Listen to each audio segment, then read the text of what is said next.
Part 8. Chapter 1. Almost 2 months had passed. The hot summer was half over, but Sergey Ivanovich was only just preparing to leave Moscow. Sergey Ivanovich's life had not been uneventful during this time. A year ago he had finished his book, the fruit of 6 years' labor, Sketch of a Survey of the Principles and Forms of Government in Europe and Russia. Several sections of this book and its introduction had appeared in periodical publications, and other parts had been read by Sergey Ivanovich to persons of his circle, so that the leading ideas of the work could not be completely novel to the public. But still Sergey Ivanovich had expected that on its appearance his book would be sure to make a serious impression on society, and if it did not cause a revolution in social science, it would, at any rate, make a great stir in the scientific world. After the most conscientious revision, the book had last year been published and had been distributed among the booksellers. Though he asked no one about it, reluctantly and with feigned indifference answered his friends' inquiries as to how the book was going, and did not even inquire of the booksellers how the book was selling, Sergey Ivanovich was all on the alert, with strained attention, watching for the first impression his book would make in the world and in literature. But a week passed, a second, a third, and in society no impression whatever could be detected. His friends, who were specialists and savants, occasionally, unmistakably from politeness, alluded to it. The rest of his acquaintances, not interested in a book on a learned subject, did not talk of it at all, and society generally, just now especially absorbed in other things, was absolutely indifferent. In the press, too, for a whole month there was not a word about his book. Sergey Ivanovich had calculated to a nicety the time necessary for writing a review, but a month passed, and a second, and still there was silence. Only in the Northern Beetle, in a comic article on the singer Drabanti, who had lost his voice, there was a contemptuous allusion to Koznichev's book, suggesting that the book had been long ago seen through by everyone and was a subject of general ridicule. At last, in the 3rd month, a critical article appeared in a serious review. Sergey Ivanovich knew the author of the article. He had met him once at Golubtsov's. The author of the article was a young man, an invalid, very bold as a writer, but extremely deficient in breeding and shy in personal relations. In spite of his absolute contempt for the author, it was with complete respect that Sergey Ivanovich set about reading the article. The article was awful. The critic had undoubtedly put an interpretation upon the book which could not possibly be put on it. But he had selected quotations so adroitly that for people who had not read the book, and obviously scarcely anyone had read it, it seemed absolutely clear that the whole book was nothing but a medley of high-flown phrases, not even, as suggested by marks of interrogation, used appropriately, and that the author of the book was a person absolutely without knowledge of the subject. And all this was so wittily done that Sergey Ivanovich would not have disowned such wit himself. But that was just what was so awful. In spite of the scrupulous conscientiousness with which Sergey Ivanovich verified the correctness of the critic's arguments, he did not for a minute stop to ponder over the faults and mistakes which were ridiculed, but unconsciously he began immediately trying to recall every detail of his meeting and conversation with the author of the article. Didn't I offend him in some way? Sergey Ivanovich wondered, and remembering that when they met he had corrected the young man about something he had said that betrayed ignorance, Sergey Ivanovich found the clue to explain the article. This article was followed by a deadly silence about the book, both in the press and in conversation, and Sergey Ivanovich saw that his 6 years' task, toiled at with such love and labor, had gone, leaving no trace. Sergey Ivanovich's position was still more difficult from the fact that, since he had finished his book, he had had no more literary work to do, such as had hitherto occupied the greater part of his time. Sergey Ivanovich was clever, cultivated, healthy, and energetic, and he did not know what use to make of his energy. Conversations in drawing rooms, in meetings, assemblies, and committees, everywhere where talk was possible, took up part of his time. But being used for years to town life, he did not waste all his energies in talk, as his less experienced younger brother did when he was in Moscow. He had a great deal of leisure and intellectual energy still to dispose of, Fortunately for him, at this period so difficult for him from the failure of his book, the various public questions of the dissenting sects, of the American alliance, of the Samara famine, of exhibitions and of spiritualism were definitely replaced in public interest by the Slavonic question, which had hitherto rather languidly interested society, and Sergey Ivanovich, who had been one of the first to raise this subject, threw himself into it heart and soul. In the circle to which Sergey Ivanovich belonged, nothing was talked of or written about just now but the Servian war. Everything that the idle crowd usually does to kill time was done now for the benefit of the Slavonic states. Balls, concerts, dinners, matchboxes, ladies' dresses, beer, restaurants, everything testified to sympathy with the Slavonic peoples. From much of what was spoken and written on the subject, Sergey Ivanovich differed on various points. He saw that the Slavonic question had become one of those fashionable distractions which succeed one another in providing society with an object and an occupation. He saw, too, that a great many people were taking up the subject from motives of self-interest and self-advertisement. He recognized that the newspapers published a great deal that was superfluous and exaggerated, with the sole aim of attracting attention and outbidding one another. He saw that in this general movement those who thrust themselves most forward and shouted the loudest were men who had failed and were smarting under a sense of injury, generals without armies, ministers not in the ministry, journalists not on any paper, party leaders without followers. He saw that there was a great deal in it that was frivolous and absurd, but he saw and recognized an unmistakable growing enthusiasm uniting all classes with which it was impossible not to sympathize. The massacre of men who were fellow Christians and of the same Slavonic race excited sympathy for the sufferers and indignation against the oppressors, and the heroism of the Servians and Montenegrins struggling for a great cause begot in the whole people a longing to help their brothers, not in word but in deed. But in this there was another aspect that rejoiced Sergey Ivanovich. That was the manifestation of public opinion. The public had definitely expressed its desire. The soul of the people had, as Sergey Ivanovich said, found expression.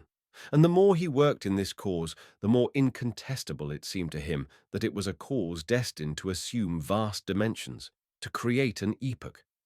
He threw himself heart and soul into the service of this great cause and forgot to think about his book.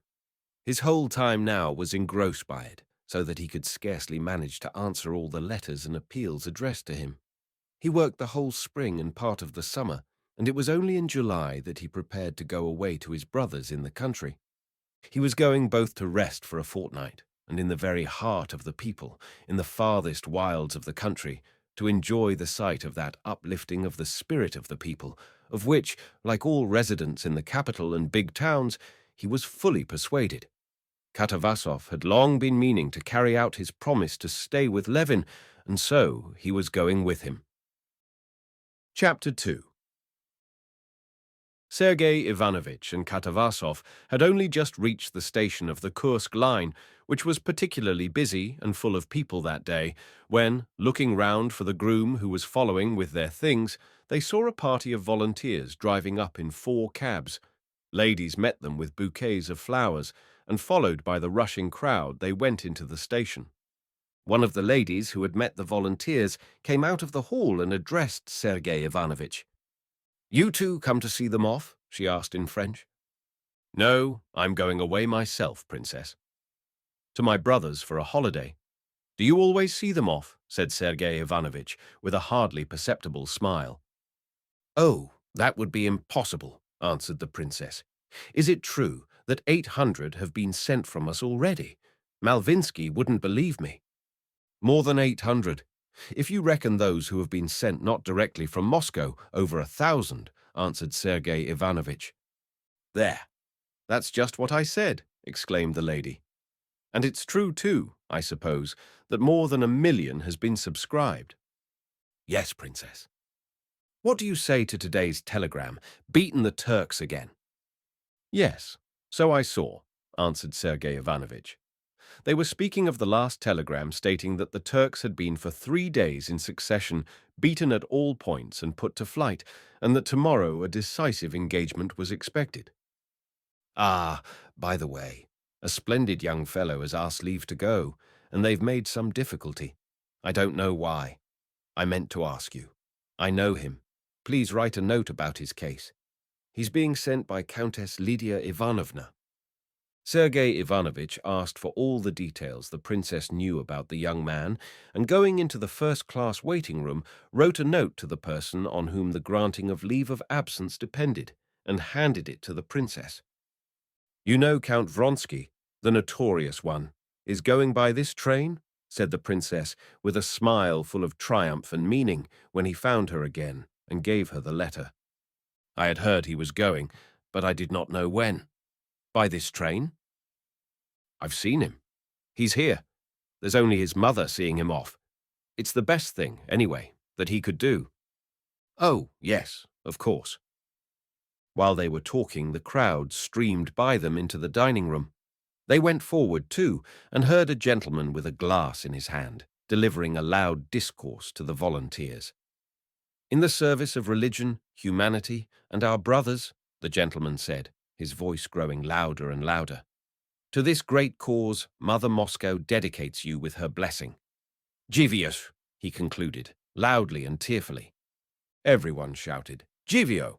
and a fresh crowd dashed into the hall, almost carrying the princess off her legs.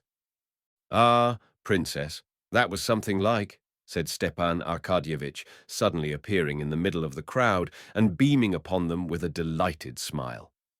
"Capitally," warmly said, "wasn't it? Bravo! And Sergey Ivanovich, why, you ought to have said something. Just a few words, you know, to encourage them. You do that so well," he added, with a soft, respectful, and discreet smile, moving Sergey Ivanovich forward a little by the arm. "No, I'm just off." "Where to?" "To the country, to my brothers," answered Sergey Ivanovich. "Then you'll see my wife. I've written to her, but you'll see her first. Please tell her that they've seen me, and that it's all right, as the English say. She'll understand.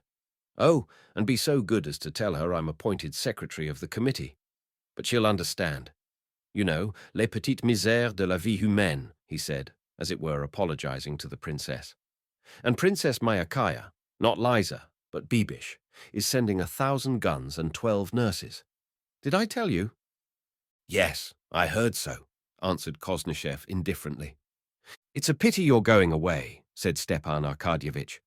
"Tomorrow we're giving a dinner to two who are setting off, Daima Bartnyansky from Petersburg and our Veslovsky, Grisha. They're both going. Veslovsky's only lately married. There's a fine fellow for you. Hey, princess." He turned to the lady. The princess looked at Koznishev without replying, but the fact that Sergey Ivanovich and the princess seemed anxious to get rid of him did not in the least disconcert Stepan Arkadyevitch. Smiling, he stared at the feather in the princess's hat and then about him as though he were going to pick something up. Seeing a lady approaching with a collecting box, he beckoned her up and put in a 5-ruble note. "I can never see these collecting boxes unmoved while I've money in my pocket," he said. "And how about today's telegram? Fine chaps, those Montenegrins." "You don't say so," he cried, when the princess told him that Vronsky was going by this train. For an instant, Stepan Arkadyevitch's face looked sad, but a minute later, when, stroking his moustaches and swinging as he walked, he went into the hall where Vronsky was, he had completely forgotten his own despairing sobs over his sister's corpse, and he saw in Vronsky only a hero and an old friend. "With all his faults, one can't refuse to do him justice," said the princess to Sergey Ivanovich as soon as Stepan Arkadyevitch had left them. "What a typically Russian Slav nature. Only, I'm afraid it won't be pleasant for Vronsky to see him. Say what you will, I'm touched by that man's fate. Do talk to him a little on the way," said the princess. "Yes, perhaps, if it happens so. I never liked him. But this atones for a great deal.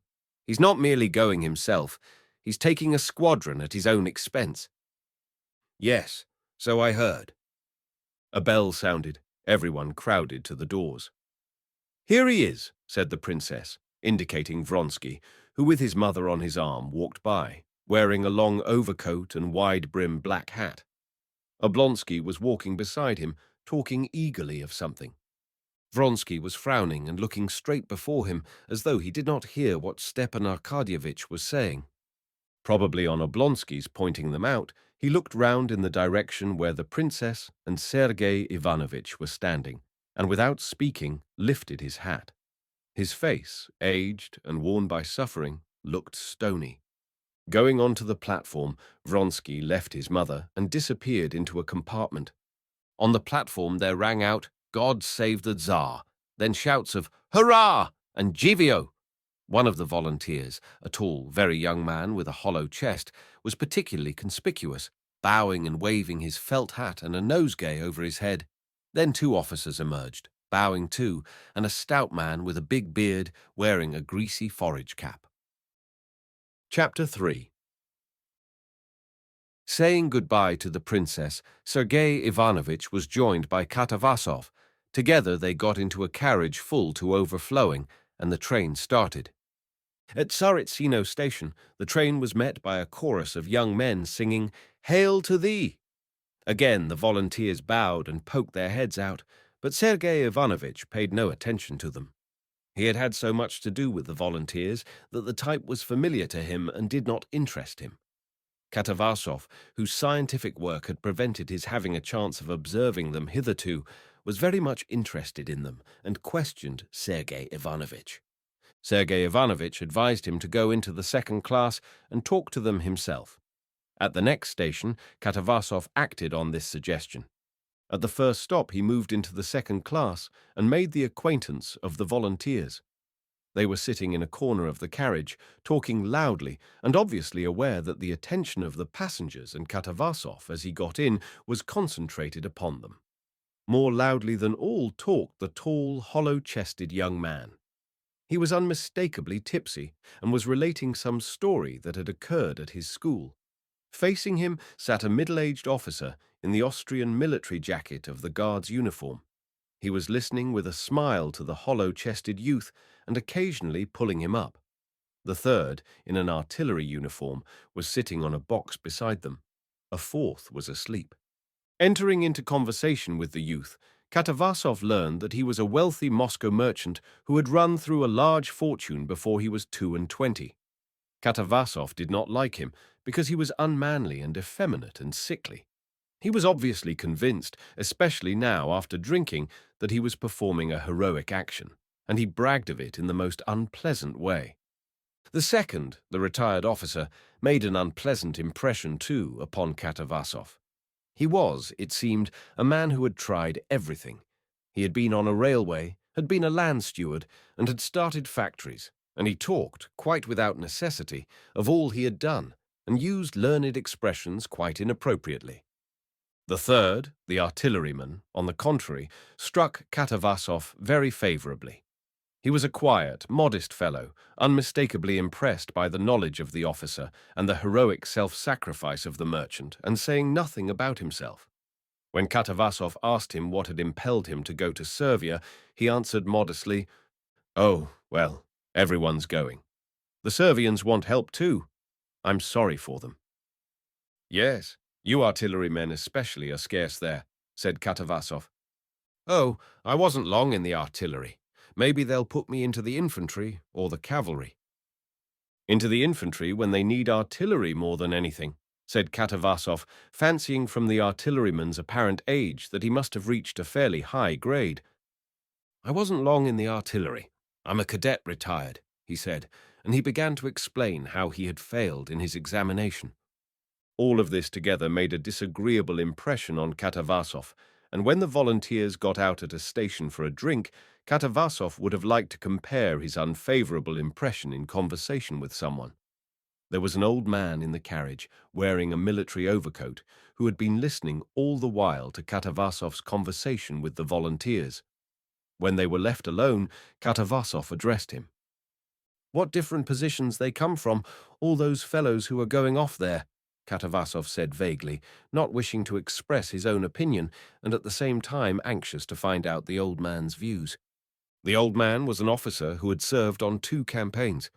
He knew what makes a soldier, and judging by the appearance and the talk of those persons, by the swagger with which they had recourse to the bottle on the journey, he considered them poor soldiers. Moreover, he lived in a district town, and he was longing to tell how one soldier had volunteered from his town, a drunkard and a thief whom no one would employ as a labourer. But knowing by experience that in the present condition of the public temper, it was dangerous to express an opinion opposed to the general one, and especially to criticize the volunteers unfavorably, he too watched Katavasov without committing himself. "Well, men are wanted there," he said, laughing with his eyes.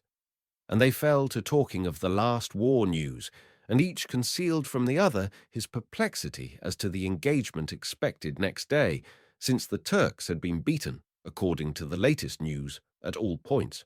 And so they parted, neither giving expression to his opinion. Katavasov went back to his own carriage and with reluctant hypocrisy reported to Sergey Ivanovich his observations of the volunteers, from which it would appear that they were capital fellows. At a big station at a town, the volunteers were again greeted with shouts and singing.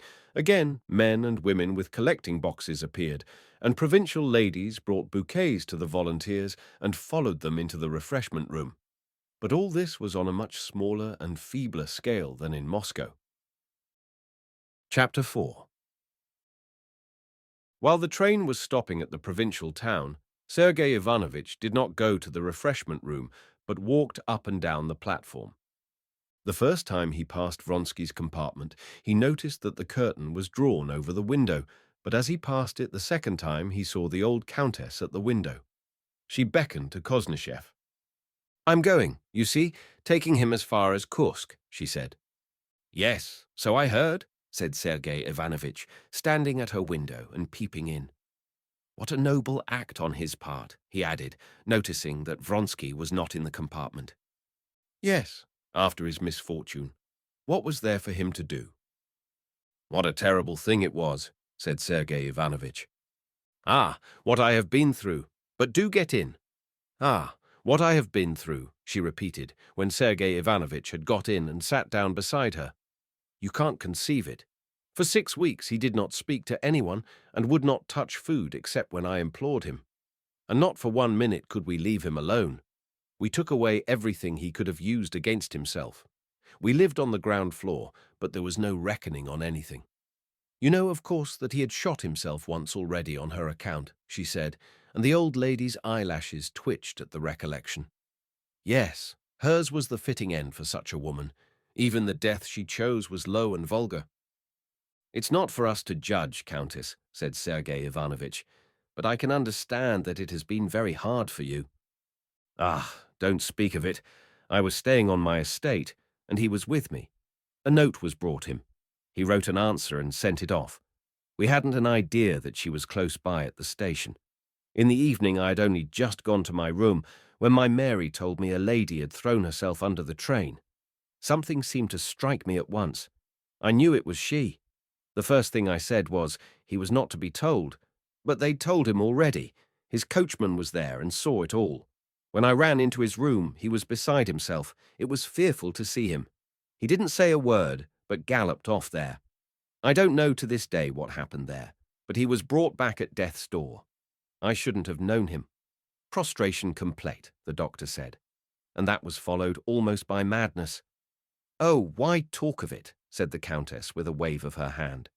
It was an awful time. No, say what you will, she was a bad woman. Why, what is the meaning of such desperate passions? It was all to show herself something out of the way. Well, and that she did do. She brought herself to ruin and 2 good men, her husband and my unhappy son. And what did her husband do? Asked Sergey Ivanovich. He has taken her daughter. Alexei was ready to agree to anything at first. Now it worries him terribly that he should have given his own child away to another man. But he can't take back his word. Karenin came to the funeral, but we tried to prevent his meeting Alexei. For him, for her husband, it was easier anyway. She had set him free. But my poor son was utterly given up to her. He had thrown up everything, his career, me, and even then she had no mercy on him, but of set purpose she made his ruin complete. No, Say what you will. Her very death was the death of a vile woman, of no religious feeling. God forgive me, but I can't help hating the memory of her when I look at my son's misery. But how is he now? It was a blessing from Providence for us, this Servian war. I'm old, and I don't understand the rights and wrongs of it, but it's come as a providential blessing to him. Of course, for me, as his mother, it's terrible. And what's worse, they say, ce n'est pas très bien vu à Petersburg. But it can't be helped. It was the one thing that could rouse him. Yashvin, a friend of his, he had lost all he had at cards, and he was going to Servia. He came to see him and persuaded him to go. Now it's an interest for him. Do please talk to him a little. I want to distract his mind. He's so low-spirited, and as bad luck would have it, he has toothache too. But he'll be delighted to see you. Please do talk to him. He's walking up and down on that side. Sergey Ivanovich said he would be very glad to, and crossed over to the other side of the station. Chapter 5. In the slanting evening shadows cast by the baggage piled up on the platform, Vronsky, in his long overcoat and slouch hat, with his hands in his pockets, strode up and down like a wild beast in a cage, turning sharply after 20 paces. Sergey Ivanovich fancied, as he approached him, that Vronsky saw him but was pretending not to see. This did not affect Sergey Ivanovich in the slightest. He was above all personal considerations with Vronsky. At that moment, Sergey Ivanovich looked upon Vronsky as a man taking an important part in a great cause, and Koznishev thought it his duty to encourage him and express his approval. He went up to him. Vronsky stood still, looked intently at him, recognized him, and going a few steps forward to meet him, shook hands with him very warmly. "Possibly you didn't wish to see me," said Sergey Ivanovich, "but couldn't I be of use to you?" "There's no one I should less dislike seeing than you," said Vronsky. "Excuse me, and there's nothing in life for me to like." "I quite understand, and I merely meant to offer you my services," said Sergey Ivanovich, scanning Vronsky's face, full of unmistakable suffering. "Wouldn't it be of use to you to have a letter to Ristich? To Milan?" "Oh, no," Vronsky said, seeming to understand him with difficulty. "If you don't mind, let's walk on. It's so stuffy among the carriages. A letter? No, thank you. To meet death one needs no letters of introduction. Nor for the Turks," he said, with a smile that was merely of the lips. His eyes still kept their look of angry suffering. "Yes, but you might find it easier to get into relations, which are after all essential, with anyone prepared to see you. But that's as you like. I was very glad to hear of your intention. There have been so many attacks made on the volunteers, and a man like you raises them in public estimation." "My use as a man," said Vronsky, "is that life's worth nothing to me, and that I've enough bodily energy to cut my way into their ranks and to trample on them or fall. I know that. I'm glad there's something to give my life for it's not simply useless, but loathsome to me. Anyone's welcome to it." And his jaw twitched impatiently from the incessant gnawing toothache that prevented him from even speaking with a natural expression. "You will become another man, I predict," said Sergey Ivanovich, feeling touched. "To deliver one's brother men from bondage is an aim worth death and life. God grant you success outwardly, and inwardly peace," he added, and he held out his hand.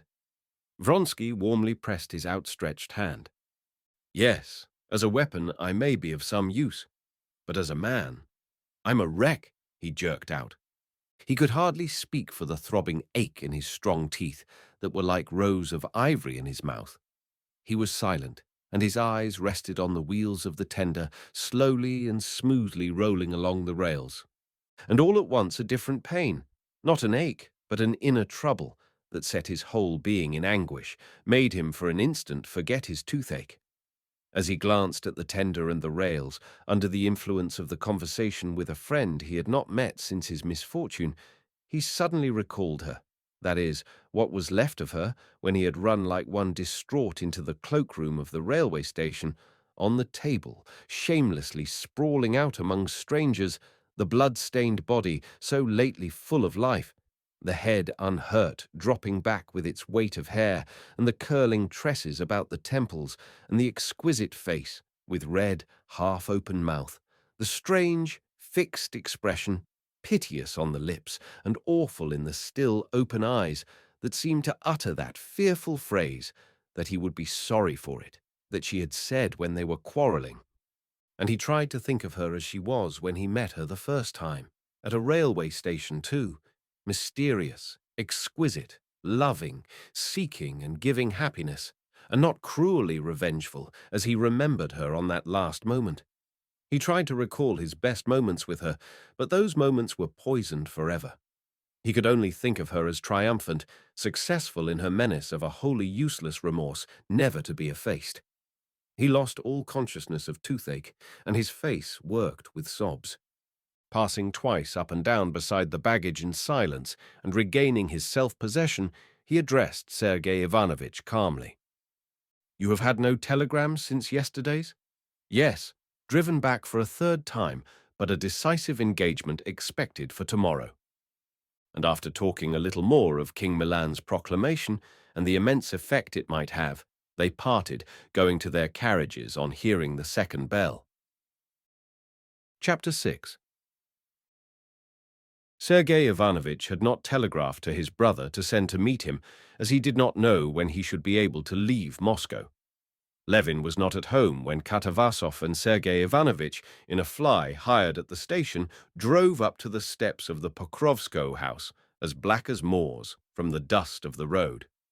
Kitty, sitting on the balcony with her father and sister, recognized her brother-in-law and ran down to meet him. "What a shame not to have let us know," she said, giving her hand to Sergey Ivanovich and putting her forehead up for him to kiss. "We drove here capitally, and have not put you out," answered Sergey Ivanovich. "I'm so dirty. I'm afraid to touch you. I've been so busy, I didn't know when I should be able to tear myself away. And so you're still as ever enjoying your peaceful, quiet happiness," he said, smiling, "out of the reach of the current in your peaceful backwater. Here's our friend Fyodor Vasilievich, who has succeeded in getting here at last." "But I'm not a Negro. I shall look like a human being when I wash," said Katavasov in his jesting fashion, and he shook hands and smiled, his teeth flashing white in his black face. "Kostya will be delighted. He has gone to his settlement. It's time he should be home." "Busy as ever with his farming. It really is a peaceful backwater," said Katavasov, "while we in town think of nothing but the Servian war. Well, how does our friend look at it? He's sure not to think like other people." "Oh, I don't know, like everybody else," Kitty answered, a little embarrassed, looking round at Sergey Ivanovich. "I'll send to fetch him. Papa's staying with us. He's only just come home from abroad." And making arrangements to send for Levin and for the guests to wash, one in his room and the other in what had been Dolly's, and giving orders for their luncheon, Kitty ran out onto the balcony, enjoying the freedom and rapidity of movement of which she had been deprived during the months of her pregnancy. "It's Sergey Ivanovich and Katavasov, a professor," she said. "Oh, that's a bore in this heat," said the prince. "No, Papa, he's very nice, and Kostya's very fond of him," Kitty said, with a deprecating smile, noticing the irony on her father's face. "Oh, I didn't say anything." "You go to them, darling," said Kitty to her sister, "and entertain them. They saw Steva at the station. He was quite well, and I must run to Mitya. As ill luck would have it, I haven't fed him since tea. He's awake now, and sure to be screaming." And feeling a rush of milk, she hurried to the nursery. This was not a mere guess. Her connection with the child was still so close that she could gauge by the flow of her milk his need of food, and knew for certain he was hungry. She knew he was crying before she reached the nursery, and he was indeed crying. She heard him and hastened, but the faster she went, the louder he screamed. It was a fine, healthy scream, hungry and impatient. "Has he been screaming long, nurse?" "Very long," said Kitty hurriedly, seating herself on a chair and preparing to give the baby the breast. "But give me him quickly. Oh, nurse, how tiresome you are. There, tie the cap afterwards. Do." The baby's greedy scream was passing into sobs. "But you can't manage so, ma'am," said Agafea Mihalovna, who was almost always to be found in the nursery. "He must be put straight." "Oh, ooh! Oh, ooh!" she chanted over him, paying no attention to the mother. The nurse brought the baby to his mother. Agafea Mihalovna followed him with a face dissolving with tenderness. "He knows me, he knows me. In God's faith, Katerina Alexandrovna, ma'am, he knew me," Agafea Mihalovna cried above the baby's screams. But Kitty did not hear her words. Her impatience kept growing, like the baby's. Their impatience hindered things for a while. The baby could not get hold of the breast right and was furious. At last, after despairing, breathless screaming, and vain sucking, things went right, and mother and child felt simultaneously soothed, and both subsided into calm. "But poor darling, he's all in perspiration," said Kitty in a whisper, touching the baby. "What makes you think he knows you?" she added, with a sidelong glance at the baby's eyes that peered roguishly, as she fancied, from under his cap at his rhythmically puffing cheeks and the little red-palmed hand he was waving. "Impossible! If he knew anyone, he would have known me," said Kitty, in response to Agafea Mihalovna's statement, and she smiled. She smiled because, though she said he could not know her, in her heart she was sure that he knew not merely Agafea Mihalovna, but that he knew and understood everything, and knew and understood a great deal too that no one else knew, and that she, his mother, had learned and come to understand only through him. To Agafea Mihalovna, to the nurse, to his grandfather, to his father even, Mitya was a living being, requiring only material care, but for his mother he had long been a mortal being, with whom there had been a whole series of spiritual relations already. "When he wakes up, please God, you shall see for yourself.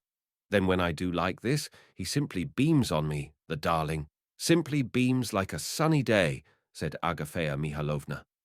"Well, well, then we shall see," whispered Kitty. "But now go away, he's going to sleep." Chapter 7. Agafea Mihalovna went out on tiptoe. The nurse let down the blind, chased a fly out from under the muslin canopy of the crib, and a bumblebee struggling on the window frame, and sat down waving a faded branch of birch over the mother and the baby. "How hot it is! If God would send a drop of rain," she said. "Yes, yes, shh, shh, shh," was all Kitty answered, rocking a little and tenderly squeezing the plump little arm with rolls of fat at the wrist, which Mitya still waved feebly as he opened and shut his eyes. That hand worried Kitty. She longed to kiss the little hand, but was afraid to for fear of waking the baby. At last the little hand ceased waving, and the eyes closed. Only from time to time, as he went on sucking, the baby raised his long, curly eyelashes and peeped at his mother with wet eyes that looked black in the twilight. The nurse had left off fanning and was dozing. From above came the peals of the old prince's voice and the chuckle of Katavasov. "They have got into talk without me," thought Kitty, "but still it's vexing that Kostya's out. He's sure to have gone to the bee-house again. Though it's a pity he's there so often, still I'm glad. It distracts his mind. He's become altogether happier and better now than in the spring. He used to be so gloomy and worried that I felt frightened for him. And how absurd he is," she whispered, smiling. She knew what worried her husband. It was his unbelief. Although, if she had been asked whether she supposed that in the future life, if he did not believe, he would be damned, she would have had to admit that he would be damned. His unbelief did not cause her unhappiness. And she, confessing that for an unbeliever there can be no salvation, and loving her husband's soul more than anything in the world, thought with a smile of his unbelief, and told herself that he was absurd. What does he keep reading philosophy of some sort for all this year? She wondered. If it's all written in those books, he can understand them. If it's all wrong, why does he read them? He says himself that he would like to believe. Then why is it he doesn't believe? Surely from his thinking so much. And he thinks so much from being solitary. He's always alone, alone. He can't talk about it all to us. I fancy he'll be glad of these visitors, especially Katavasov. He likes discussions with them, she thought, and passed instantly to the consideration of where it would be more convenient to put Katavasov to sleep alone or to share Sergey Ivanovich's room. And then an idea suddenly struck her which made her shudder and even disturb Mitya, who glanced severely at her. "I do believe the laundress hasn't sent the washing yet, and all the best sheets are in use. If I don't see to it, Agafea Mihailovna will give Sergey Ivanovich the wrong sheets." And at the very idea of this, the blood rushed to Kitty's face. "Yes, I will arrange it," she decided, and going back to her former thoughts, she remembered that some spiritual question of importance had been interrupted, and she began to recall what. "Yes, Kostya, an unbeliever," she thought again with a smile. "Well, an unbeliever then. Better let him always be one than like Madame Stahl, or what I tried to be in those days abroad. No, he won't ever sham anything." And a recent instance of his goodness rose vividly to her mind. A fortnight ago, a penitent letter had come from Stepan Arkadyevitch to Dolly. He besought her to save his honor, to sell her estate to pay his debts. Dolly was in despair. She detested her husband, despised him, pitied him, resolved on a separation, resolved to refuse, but ended by agreeing to sell part of her property.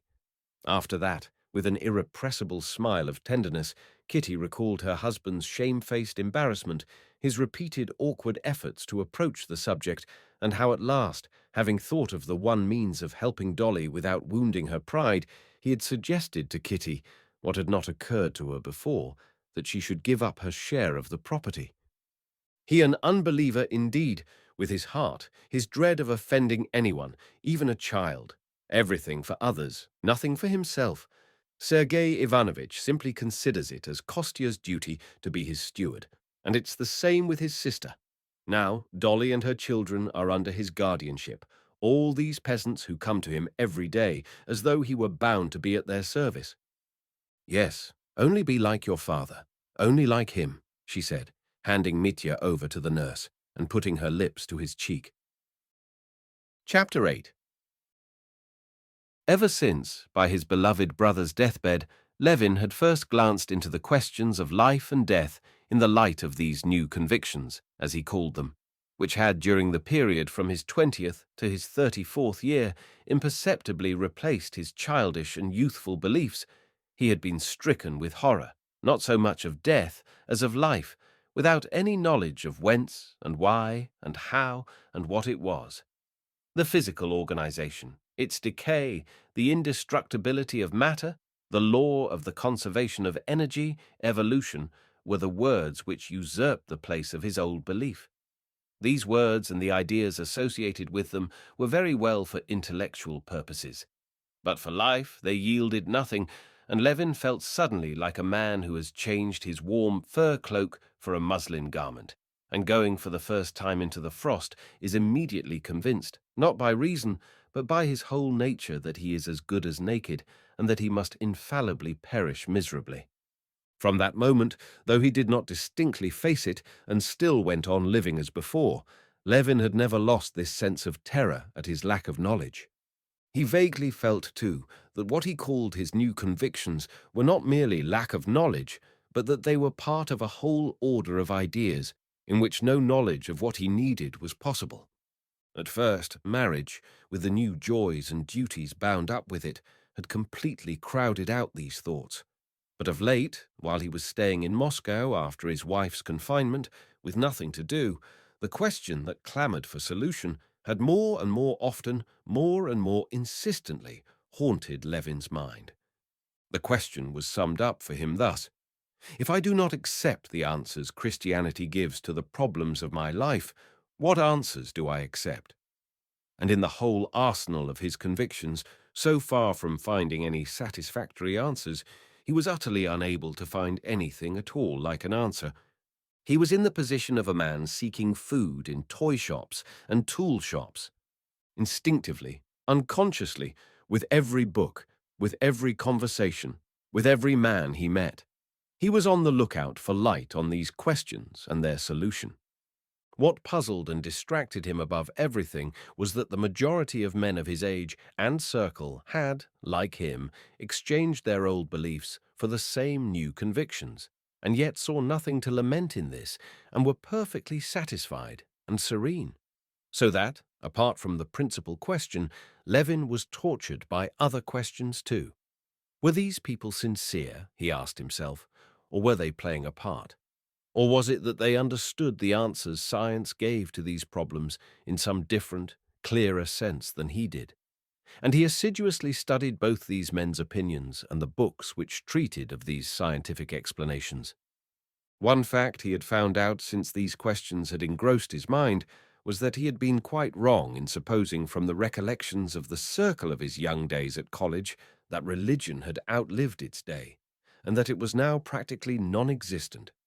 All the people nearest to him who were good in their lives were believers. The old prince, and Lvov, whom he liked so much, and Sergey Ivanovich, and all the women believed, and his wife believed as simply as he had believed in his earliest childhood, and 99/100ths of the Russian people, all the working people for whose life he felt the deepest respect, believed.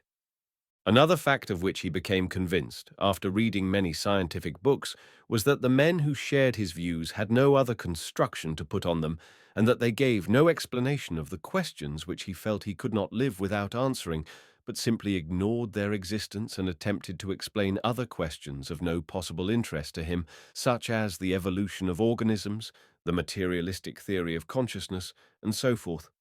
Moreover, during his wife's confinement, something had happened that seemed extraordinary to him. He, an unbeliever, had fallen into praying, and at the moment he prayed, he believed. But that moment had passed, and he could not make his state of mind at that moment fit into the rest of his life. He could not admit that at that moment he knew the truth, and that now he was wrong, for as soon as he began thinking calmly about it, it all fell to pieces. He could not admit that he was mistaken then, for his spiritual condition then was precious to him, and to admit that it was a proof of weakness would have been to desecrate those moments. He was miserably divided against himself, and strained all his spiritual forces to the utmost to escape from this condition. Chapter 9. These doubts fretted and harassed him, growing weaker or stronger from time to time, but never leaving him. He read and thought, and the more he read and the more he thought, the further he felt from the aim he was pursuing. Of late in Moscow and in the country, since he had become convinced that he would find no solution in the materialists, he had read and reread thoroughly Plato, Spinoza, Kant, Schelling, Hegel, and Schopenhauer, the philosophers who gave a non-materialistic explanation of life. Their ideas seemed to him fruitful when he was reading or was himself seeking arguments to refute other theories, especially those of the materialists. But as soon as he began to read or sought for himself a solution of problems, the same thing always happened. As long as he followed the fixed definition of obscure words such as spirit, will, freedom, essence, purposely letting himself go into the snare of words the philosophers set for him, he seemed to comprehend something. But he had only to forget the artificial train of reasoning and to turn from life itself to what had satisfied him while thinking in accordance with the fixed definitions, and all this artificial edifice fell to pieces at once like a house of cards, and it became clear that the edifice had been built up out of those transposed words, apart from anything in life more important than reason. At one time, reading Schopenhauer, he put in place of his will the word love, and for a couple of days this new philosophy charmed him, till he removed a little away from it. But then, when he turned from life itself to glance at it again, it fell away too, and proved to be the same muslin garment with no warmth in it. His brother Sergey Ivanovich advised him to read the theological works of Homiakov. Levin read the second volume of Homiakov's works, and in spite of the elegant, epigrammatic, argumentative style, which at first repelled him, he was impressed by the doctrine of the Church he found in them. He was struck at first by the idea that the apprehension of divine truths had not been vouchsafed to man, but to a corporation of men bound together by love, to the Church. What delighted him was the thought how much easier it was to believe in a still existing living Church, embracing all the beliefs of men and having God at its head, and therefore holy and infallible, and from it to accept the faith in God, in the creation, the fall, the redemption, than to begin with God, a mysterious, faraway God, the creation, etc. But afterwards, on reading a Catholic writer's history of the Church and then a Greek Orthodox writer's history of the Church, and seeing that the two churches, in their very conception infallible, each deny the authority of the other, Homyakov's doctrine of the Church lost all its charm for him, and this edifice crumbled into dust like the philosophers' edifices. All that spring he was not himself, and went through fearful moments of horror. Without knowing what I am and why I am here, life's impossible, and that I can't know, and so I can't live, Levin said to himself. In infinite time, in infinite matter, in infinite space, is formed a bubble organism, and that bubble lasts a while and bursts, and that bubble is me. It was an agonizing error, but it was the sole logical result of ages of human thought in that direction. This was the ultimate belief on which all the systems elaborated by human thought in almost all their ramifications rested. It was the prevalent conviction, and of all other explanations Levin had unconsciously, not knowing when or how, chosen it as anyway the clearest, and made it his own. But it was not merely a falsehood, it was the cruel jeer of some wicked power, some evil, hateful power, to whom one could not submit. He must escape from this power, and the means of escape every man had in his own hands. He had but to cut short this dependence on evil. And there was one means: death. And Levin, a happy father and husband, in perfect health, was several times so near suicide that he hid the cord, that he might not be tempted to hang himself, and was afraid to go out with his gun for fear of shooting himself. But Levin did not shoot himself and did not hang himself. He went on living. Chapter 10. When Levin thought what he was and what he was living for, he could find no answer to the questions and was reduced to despair, but he left off questioning himself about it. It seemed as though he knew both what he was and for what he was living, for he acted and lived resolutely and without hesitation. Indeed, in these latter days, he was far more decided and unhesitating in life than he had ever been.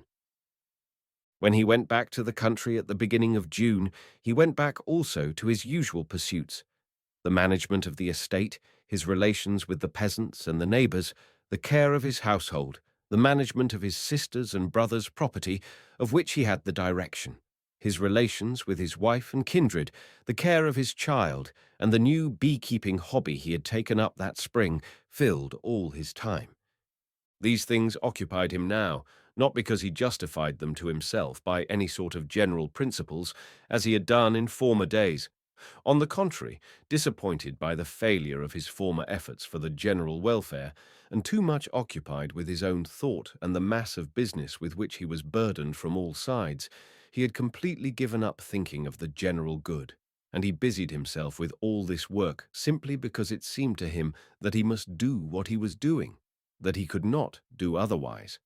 In former days, almost from childhood and increasingly up to full manhood, when he had tried to do anything that would be good for all, for humanity, for Russia, for the whole village, he had noticed that the idea of it had been pleasant, but the work itself had always been incoherent, that then he had never had a full conviction of its absolute necessity, and that the work that had begun by seeming so great had grown less and less, till it vanished into nothing.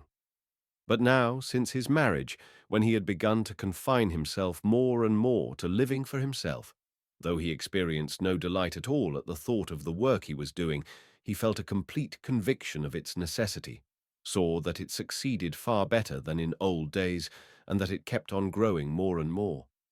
Now, involuntarily, it seemed, he cut more and more deeply into the soil like a plough, so that he could not be drawn out without turning aside the furrow.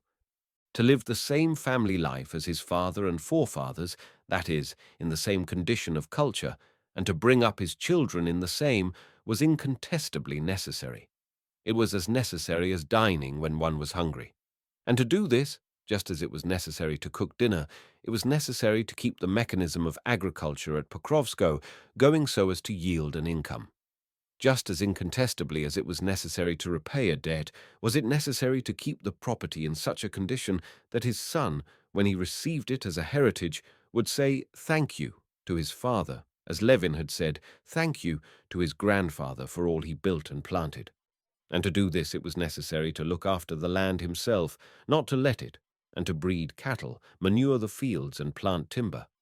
It was impossible not to look after the affairs of Sergey Ivanovich, of his sister, of the peasants who came to him for advice and were accustomed to do so, as impossible as to fling down a child one is carrying in one's arms.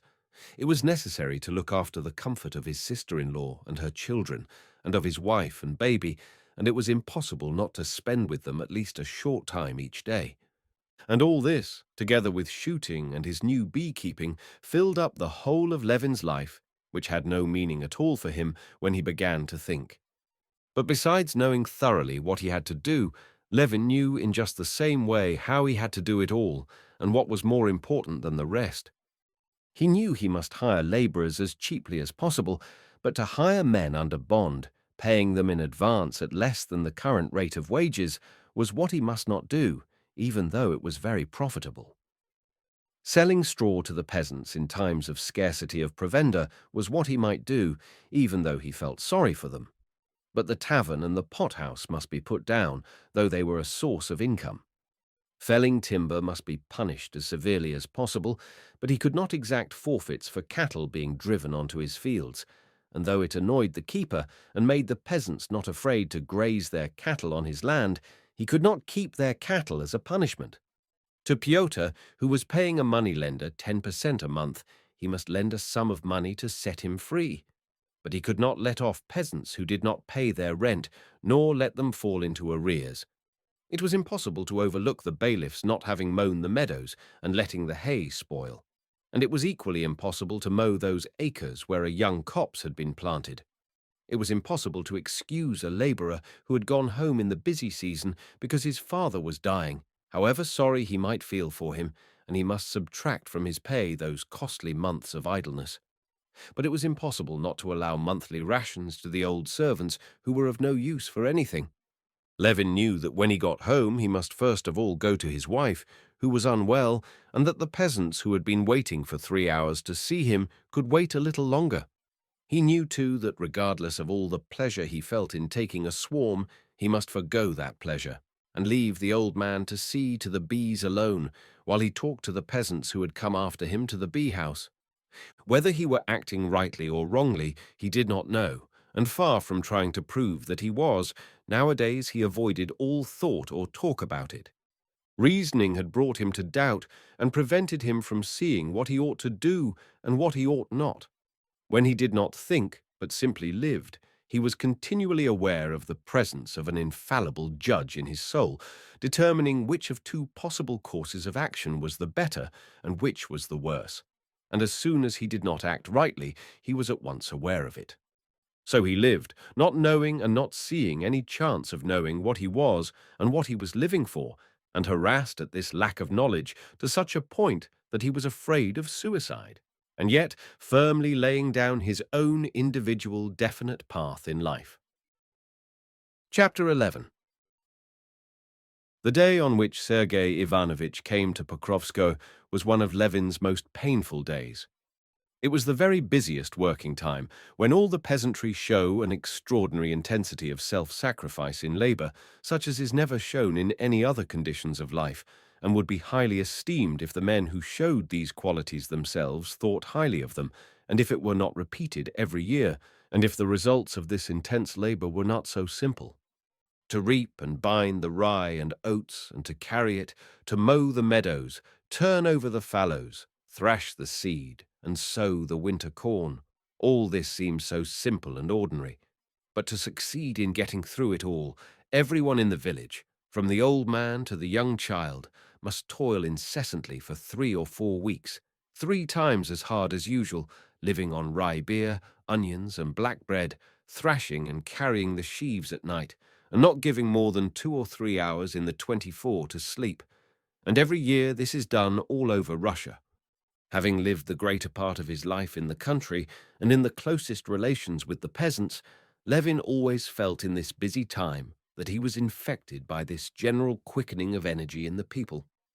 In the early morning he rode over to the first sowing of the rye and to the oats which were being carried to the stacks, and returning home at the time his wife and sister-in-law were getting up, he drank coffee with them and walked to the farm where a new thrashing machine was to be set working to get ready the seed corn. He was standing in the cool granary, still fragrant with the leaves of the hazel branches interlaced on the freshly peeled aspen beams of the new thatch roof. He gazed through the open door, in which the dry, bitter dust of the thrashing whirled and played, at the grass of the thrashing floor in the sunlight, and the fresh straw that had been brought in from the barn, then at the speckly-headed, white-breasted swallows that flew chirping in under the roof, and fluttering their wings settled in the crevices of the doorway, then at the peasants bustling in the dark, dusty barn, and he thought strange thoughts. Why is it all being done? He thought. Why am I standing here, making them work? What are they all so busy for, trying to show their zeal before me? What is that old Matrona, my old friend, toiling for? I doctored her when the beam fell on her in the fire, he thought, looking at a thin old woman who was raking up the grain, moving painfully with her bare, sun-blackened feet over the uneven, rough floor. Then she recovered, but today or tomorrow or in 10 years she won't. They'll bury her, and nothing will be left either of her or of that smart girl in the red jacket, who with that skillful, soft action shakes the ears out of their husks. They'll bury her and this piebald horse, and very soon too, he thought, gazing at the heavily moving, panting horse that kept walking up the wheel that turned under him. And they will bury her and Fyodor the thrasher, with his curly beard full of chaff and his shirt torn on his white shoulders. They will bury him. He's untying the sheaves and giving orders and shouting to the women and quickly setting straight the strap on the moving wheel. And what's more, it's not them alone. Me they'll bury too, and nothing will be left. What for? He thought this, and at the same time looked at his watch to reckon how much they thrashed in an hour. He wanted to know this so as to judge by it the task to set for the day. It'll soon be won, and they're only beginning the third sheaf, thought Levin. He went up to the man that was feeding the machine, and shouting over the roar of the machine, he told him to put it in more slowly. You put in too much at a time, Fyodor. Do you see? It gets choked. That's why it isn't getting on. Do it evenly. Fyodor, black with the dust that clung to his moist face, shouted something in response, but still went on, doing it as Levin did not want him to. Levin, going up to the machine, moved Fyodor aside and began feeding the corn in himself. Working on till the peasants' dinner hour, which was not long in coming, he went out of the barn with Fyodor and fell into talk with him, stopping beside a neat yellow sheaf of rye laid on the thrashing floor for seed. Fyodor came from a village at some distance from the one in which Levin had once allotted land to his cooperative association. Now it had been let to a former house porter. Levin talked to Fyodor about this land and asked whether Platon, a well-to-do peasant of good character belonging to the same village, would not take the land for the coming year. It's a high rent. It wouldn't pay Platon, Konstantin Dmitrievich, answered the peasant, picking the ears off his sweat-drenched shirt. But how does Kirillov make it pay? Me too. So the peasant called the house porter in a tone of contempt. You may be sure he'll make it pay, Konstantin Dmitrievich. He'll get his share, however he has to squeeze to get it. He's no mercy on a Christian. But Uncle Fokanich, so he called the old peasant Platon, do you suppose he'd flay the skin off a man? Where there's debt, he'll let anyone off, and he'll not wring the last penny out. He's a man too. But why will he let anyone off?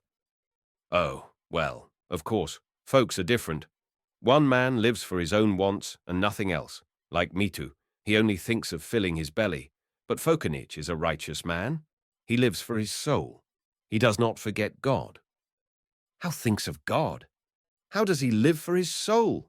Levin almost shouted. Why, to be sure, in truth, in God's way. Folks are different. Take you now. You wouldn't wrong a man. Yes, yes. Goodbye, said Levin, breathless with excitement, and turning round he took his stick and walked quickly away towards home.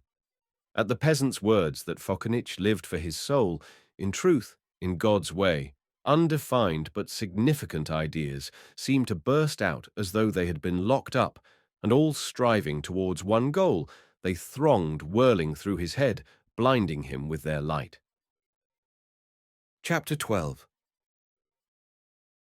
Levin strode along the high road, absorbed not so much in his thoughts, he could not yet disentangle them, as in his spiritual condition, unlike anything he had experienced before. The words uttered by the peasant had acted on his soul like an electric shock, suddenly transforming and combining into a single whole the whole swarm of disjointed, impotent, separate thoughts that incessantly occupied his mind. These thoughts had unconsciously been in his mind even when he was talking about the land. He was aware of something new in his soul and joyfully tested this new thing, not yet knowing what it was. Not living for his own wants, but for God. For what God? And could one say anything more senseless than what he said? He said that one must not live for one's own wants. That is, that one must not live for what we understand, what we are attracted by, what we desire, but must live for something incomprehensible, for God, whom no one can understand nor even define. What of it? Didn't I understand those senseless words of Fyodor's? And understanding them, did I doubt of their truth? Did I think them stupid, obscure, inexact? No. I understood him, and exactly as he understands the words. I understood them more fully and clearly than I understand anything in life, and never in my life have I doubted, nor can I doubt about it. And not only I, but everyone. The whole world understands nothing fully but this, and about this only they have no doubt and are always agreed. And I looked out for miracles, complained that I did not see a miracle which would convince me. A material miracle would have persuaded me. And here is a miracle, the sole miracle possible, continually existing, surrounding me on all sides, and I never noticed it. Fyodor says that Kirillov lives for his belly. That's comprehensible and rational. All of us as rational beings can't do anything else but live for our belly. And all of a sudden the same Fyodor says that one mustn't live for one's belly, but must live for truth, for God, and at a hint I understand him. And I and millions of men who lived ages ago and men living now, peasants, the poor in spirit and the learned, who have thought and written about it, in their obscure words saying the same thing, we are all agreed about this one thing, what we must live for and what is good. I and all men have only one firm, incontestable, clear knowledge, and that knowledge cannot be explained by the reason. It is outside it, and has no causes and can have no effects. If goodness has causes, it is not goodness. If it has effects, a reward, it is not goodness either. So goodness is outside the chain of cause and effect. And yet I know it, and we all know it. What could be a greater miracle than that? Can I have found the solution of it all? Can my sufferings be over? Thought Levin, striding along the dusty road, not noticing the heat nor his weariness, and experiencing a sense of relief from prolonged suffering. This feeling was so delicious that it seemed to him incredible. He was breathless with emotion and incapable of going farther. He turned off the road into the forest and lay down in the shade of an aspen on the uncut grass. He took his hat off his hot head and lay propped on his elbow in the lush, feathery, woodland grass. Yes, I must make it clear to myself and understand, he thought, looking intently at the untrampled grass before him and following the movements of a green beetle, advancing along a blade of couch grass and lifting up in its progress a leaf of goatweed. What have I discovered? He asked himself, bending aside the leaf of goatweed out of the beetle's way and twisting another blade of grass above for the beetle to cross over onto it. What is it makes me glad? What have I discovered? I have discovered nothing. I have only found out what I knew. I understand the force that in the past gave me life, and now too gives me life. I have been set free from falsity. I have found the master. Of old, I used to say that in my body, that in the body of this grass and of this beetle, there, she didn't care for the grass. She's opened her wings and flown away.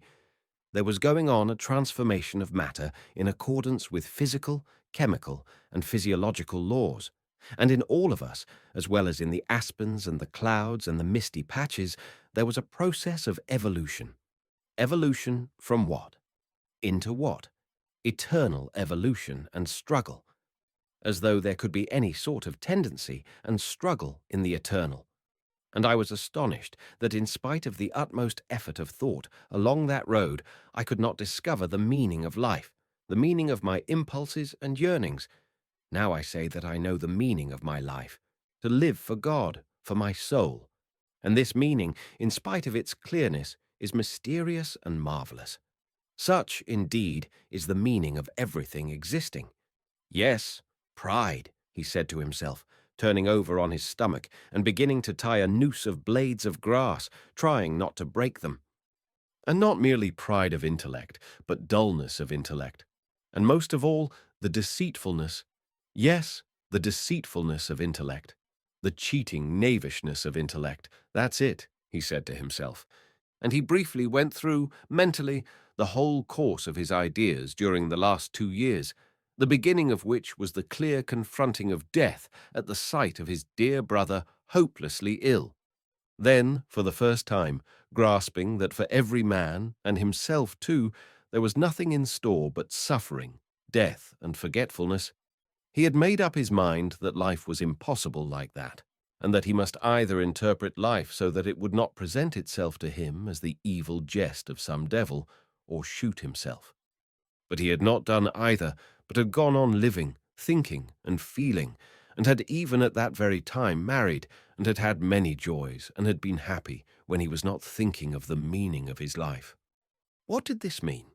It meant that he had been living rightly, but thinking wrongly.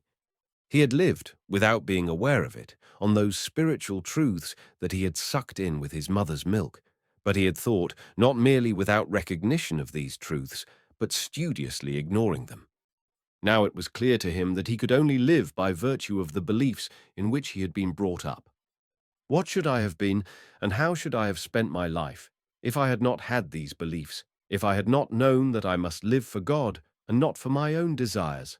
I should have robbed and lied and killed. Nothing of what makes the chief happiness of my life would have existed for me. And with the utmost stretch of imagination, he could not conceive the brutal creature he would have been himself if he had not known what he was living for. I looked for an answer to my question, and thought could not give an answer to my question. It is incommensurable with my question. The answer has been given me by life itself, in my knowledge of what is right and what is wrong. And that knowledge I did not arrive at in any way. It was given to me as to all men, given because I could not have got it from anywhere. Where could I have got it? By reason could I have arrived at knowing that I must love my neighbor and not oppress him. I was told that in my childhood, and I believed it gladly, for they told me what was already in my soul. But who discovered it? Not reason. Reason discovered the struggle for existence and the law that requires us to oppress all who hinder the satisfaction of our desires. That is the deduction of reason. But loving one's neighbor reason could never discover, because it's irrational. Chapter 13. And Levin remembered a scene he had lately witnessed between Dolly and her children. The children, left to themselves, had begun cooking raspberries over the candles and squirting milk into each other's mouths with a syringe. Their mother, catching them at these pranks, began reminding them in Levin's presence of the trouble their mischief gave to the grown-up people, and that this trouble was all for their sake, and that if they smashed the cups, they would have nothing to drink their tea out of, and that if they wasted the milk, they would have nothing to eat and die of hunger. And Levin had been struck by the passive, weary incredulity with which the children heard what their mother said to them. They were simply annoyed that their amusing play had been interrupted, and did not believe a word of what their mother was saying. They could not believe it indeed, for they could not take in the immensity of all they habitually enjoyed, and so could not conceive that what they were destroying was the very thing they lived by. That all comes of itself, they thought, and there's nothing interesting or important about it because it has always been so, and always will be so, and it's all always the same. We've no need to think about that. It's all ready. But we want to invent something of our own, and new. So we thought of putting raspberries in a cup and cooking them over a candle and squirting milk straight into each other's mouths. That's fun, and something new, and not a bit worse than drinking out of cups. Isn't it just the same that we do, that I did, searching by the aid of reason for the significance of the forces of nature and the meaning of the life of man, he thought. And don't all the theories of philosophy do the same, trying by the path of thought, which is strange and not natural to man, to bring him to a knowledge of what he has known long ago, and knows so certainly that he could not live at all without it? Isn't it distinctly to be seen in the development of each philosopher's theory that he knows what is the chief significance of life beforehand, just as positively as the peasant Fyodor, and not a bit more clearly than he, and is simply trying by a dubious intellectual path to come back to what everyone knows? Now then, leave the children to themselves to get things alone and make their crockery, get the milk from the cows, and so on. Would they be naughty then? Why, they'd die of hunger. Well then, leave us with our passions and thoughts, without any idea of the one God, of the Creator, or without any idea of what is right, without any idea of moral evil. Just try and build up anything without those ideas. We only try to destroy them because we're spiritually provided for, exactly like the children. Whence have I that joyful knowledge shared with the peasant that alone gives peace to my soul? Whence did I get it? Brought up with an idea of God, a Christian, my whole life filled with the spiritual blessings Christianity has given me, full of them, and living on those blessings, like the children I did not understand them, and destroy, that is, try to destroy what I live by. And as soon as an important moment of life comes, like the children when they are cold and hungry, I turn to him, and even less than the children when their mother scolds them for their childish mischief, do I feel that my childish efforts at wanton madness are reckoned against me. Yes, what I know not by reason, but it has been given to me, revealed to me, and I know it with my heart, by faith in the chief thing taught by the Church. The Church! The Church! Levin repeated to himself. He turned over on the other side, and leaning on his elbow, fell to gazing into the distance at a herd of cattle crossing over to the river. But can I believe in all the Church teaches, he thought, trying himself and thinking of everything that could destroy his present peace of mind. Intentionally he recalled all those doctrines of the Church which had always seemed most strange and had always been a stumbling block to him. The creation. But how did I explain existence? By nothing. The devil and sin. But how do I explain evil? The atonement. But I know nothing. Nothing. And I can know nothing but what has been told to me and all men. And it seemed to him that there was not a single article of faith of the Church which could destroy the chief thing, faith in God, in goodness, as the one goal of man's destiny.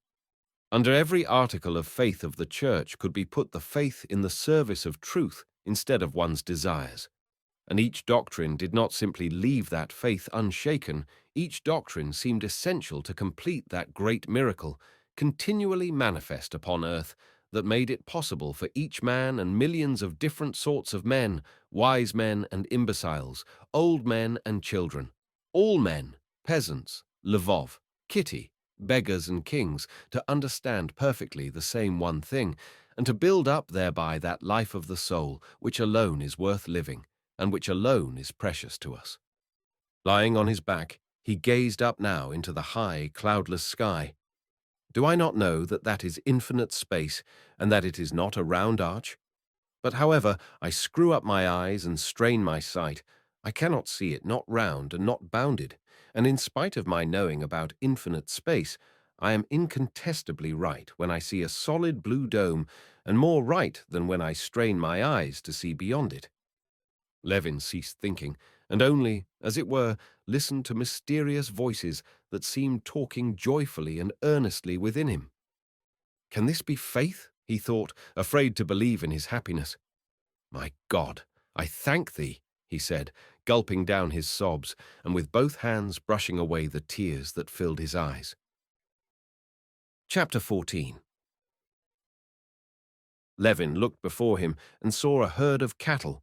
Then he caught sight of his trap with Raven in the shafts, and the coachman, who, driving up to the herd, said something to the herdsman. Then he heard the rattle of the wheels and the snort of the sleek horse close by him.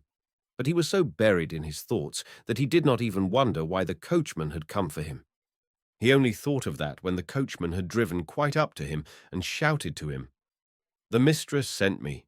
Your brother has come, and some gentlemen with him." Levin got into the trap and took the reins. As though just roused out of sleep, for a long while Levin could not collect his faculties. He stared at the sleek horse flecked with lather between his haunches and on his neck, where the harness rubbed, stared at Ivan the coachman sitting beside him, and remembered that he was expecting his brother, thought that his wife was most likely uneasy at his long absence, and tried to guess who was the visitor who had come with his brother. And his brother and his wife and the unknown guest seemed to him now quite different from before. He fancied that now his relations with all men would be different. "With my brother, there will be none of that aloofness there always used to be between us. There will be no disputes. With Kitty, there shall never be quarrels. With the visitor, whoever he may be, I will be friendly and nice. With the servants, with Ivan, it will all be different." Pulling the stiff rein and holding in the good horse that snorted with impatience and seemed begging to be let go, Levin looked round at Ivan sitting beside him, not knowing what to do with his unoccupied hand, continually pressing down his shirt as it puffed out, and he tried to find something to start a conversation about with him. He would have said that Ivan had pulled the saddle girth up too high, but that was like blame, and he longed for friendly, warm talk. Nothing else occurred to him. "Your honor must keep to the right and mind that stump," said the coachman, pulling the rein Levin held. "Please don't touch and don't teach me," said Levin, angered by this interference. Now, as always, interference made him angry, and he felt sorrowfully at once how mistaken had been his supposition that his spiritual condition could immediately change him in contact with reality. He was not a quarter of a mile from home when he saw Grisha and Tanya running to meet him. "Uncle Kostya, Mamma's coming, and grandfather, and Sergey Ivanovich, and someone else," they said, clambering up into the trap. "Who is he?" "An awfully terrible person, and he does like this with his arms," said Tanya, getting up in the trap and mimicking Katavasov. "Old or young?" asked Levin, laughing, reminded of someone, he did not know whom, by Tanya's performance. "Oh, I hope it's not a tiresome person," thought Levin. As soon as he turned, at a bend in the road, and saw the party coming, Levin recognized Katavasov in a straw hat, walking along swinging his arms, just as Tanya had shown him. Katavasov was very fond of discussing metaphysics, having derived his notions from natural science writers who had never studied metaphysics, and in Moscow Levin had had many arguments with him of late. And one of these arguments, in which Katavasov had obviously considered that he came off victorious, was the first thing Levin thought of as he recognized him. "No, whatever I do, I won't argue and give utterance to my ideas lightly," he thought. Getting out of the trap and greeting his brother and Katavasov, Levin asked about his wife. "She has taken Mitya to Kolok, a copse near the house. She meant to have him out there because it's so hot indoors," said Dolly. Levin had always advised his wife not to take the baby to the wood, thinking it unsafe, and he was not pleased to hear this. "She rushes about from place to place with him," said the prince, smiling. "I advised her to try putting him in the ice cellar. She meant to come to the bee house. She thought you would be there." "We are going there," said Dolly. "Well, and what are you doing?" said Sergey Ivanovich, falling back from the rest and walking beside him. "Oh, nothing special. Busy as usual with the land," answered Levin. "Well, and what about you? Come for long? We have been expecting you for such a long time." "Only for a fortnight.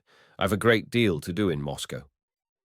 At these words the brothers' eyes met, and Levin, in spite of the desire he always had, stronger than ever just now, to be on affectionate and still more open terms with his brother, felt an awkwardness in looking at him.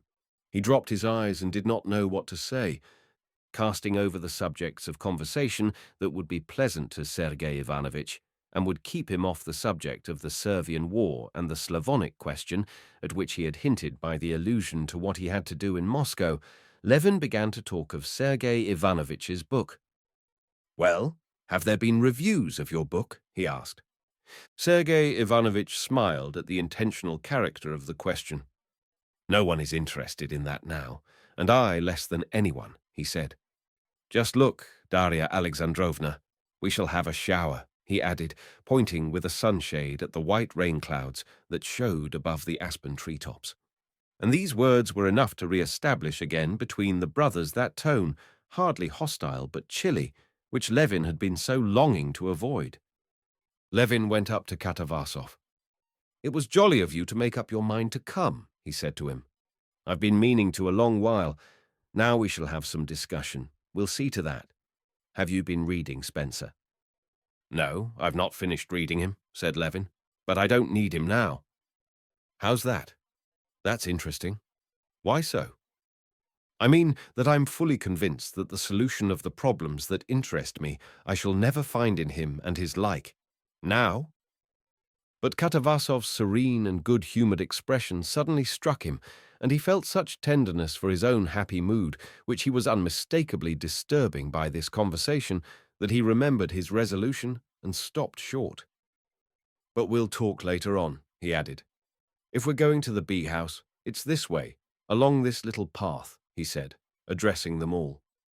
Going along the narrow path to a little uncut meadow covered on one side with thick clumps of brilliant heart's-ease, among which stood up here and there tall, dark green tufts of hellebore, Levin settled his guests in the dense, cool shade of the young aspens on a bench, and some stumps purposely put there for visitors to the bee-house who might be afraid of the bees, and he went off himself to the hut to get bread, cucumbers, and fresh honey to regale them with.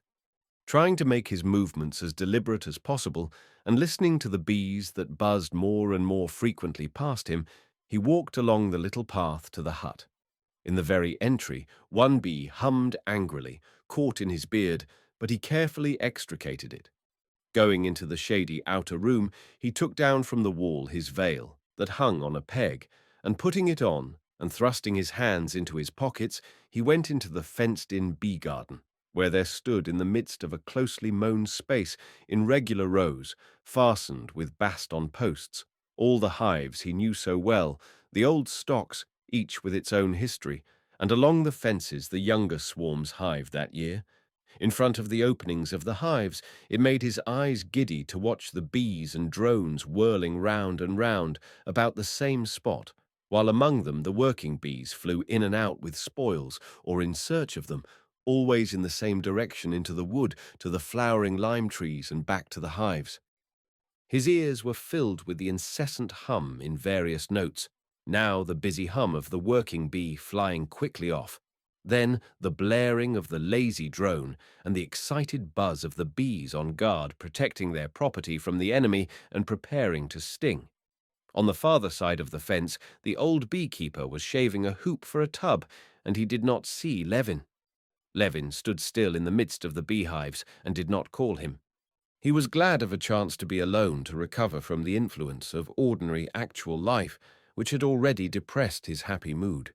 He thought that he had already had time to lose his temper with Ivan, to show coolness to his brother, and to talk flippantly with Katavasov. Can it have been only a momentary mood, and will it pass and leave no trace? He thought.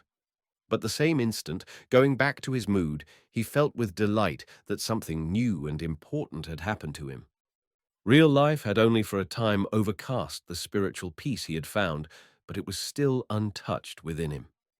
Just as the bees, whirling round him, now menacing him and distracting his attention, prevented him from enjoying complete physical peace, forced him to restrain his movements to avoid them, so had the petty cares that had swarmed about him from the moment he got into the trap restricted his spiritual freedom.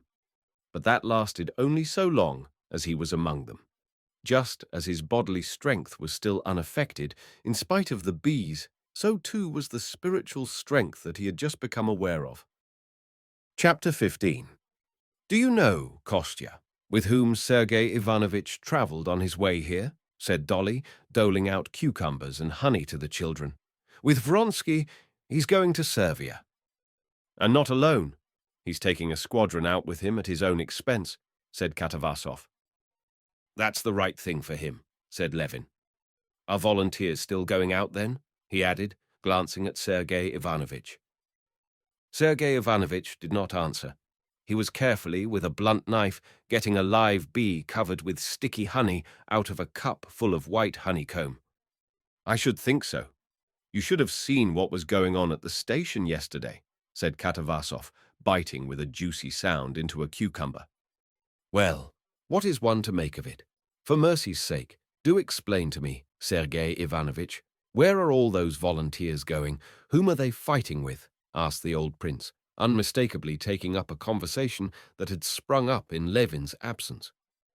With the Turks, Sergey Ivanovich answered, smiling serenely as he extricated the bee, dark with honey and helplessly kicking, and put it with the knife on a stout aspen leaf. But who has declared war on the Turks? Ivan Ivanovich Ragosov and Countess Lydia Ivanovna, assisted by Madame Stahl. No one has declared war, but people sympathize with their neighbors' sufferings and are eager to help them, said Sergey Ivanovich. But the prince is not speaking of help, said Levin, coming to the assistance of his father-in-law, but of war. The prince says that private persons cannot take part in war without the permission of the government. Kostya, mind, that's a bee. Really, they'll sting us, said Dolly, waving away a wasp. But that's not a bee, it's a wasp, said Levin. Well, what's your own theory? Katavasov said to Levin with a smile, distinctly challenging him to a discussion. Why have not private persons the right to do so? Oh, my theory's this. War is on one side such a beastly, cruel, and awful thing that no one man, not to speak of a Christian, can individually take upon himself the responsibility of beginning wars, that can only be done by a government which is called upon to do this and is driven inevitably into war. On the other hand, both political science and common sense teach us that in matters of state, and especially in the matter of war, private citizens must forgo their personal individual will. Sergey Ivanovich and Katavasov had their replies ready, and both began speaking at the same time. But the point is, my dear fellow, that there may be cases when the government does not carry out the will of the citizens, and then the public asserts its will, said Katavasov. But evidently Sergey Ivanovich did not approve of this answer. His brows contracted at Katavasov's words, and he said something else. You don't put the matter in its true light. There is no question here of a declaration of war, but simply the expression of a human Christian feeling. Our brothers, one with us in religion and in race, are being massacred, even supposing they were not our brothers nor fellow Christians, but simply children, women, old people. Feeling is aroused, and Russians go eagerly to help in stopping these atrocities. Fancy, if you were going along the street and saw drunken men beating a woman or a child, I imagine you would not stop to inquire whether war had been declared on the men, but would throw yourself on them and protect the victim. But I should not kill them, said Levin.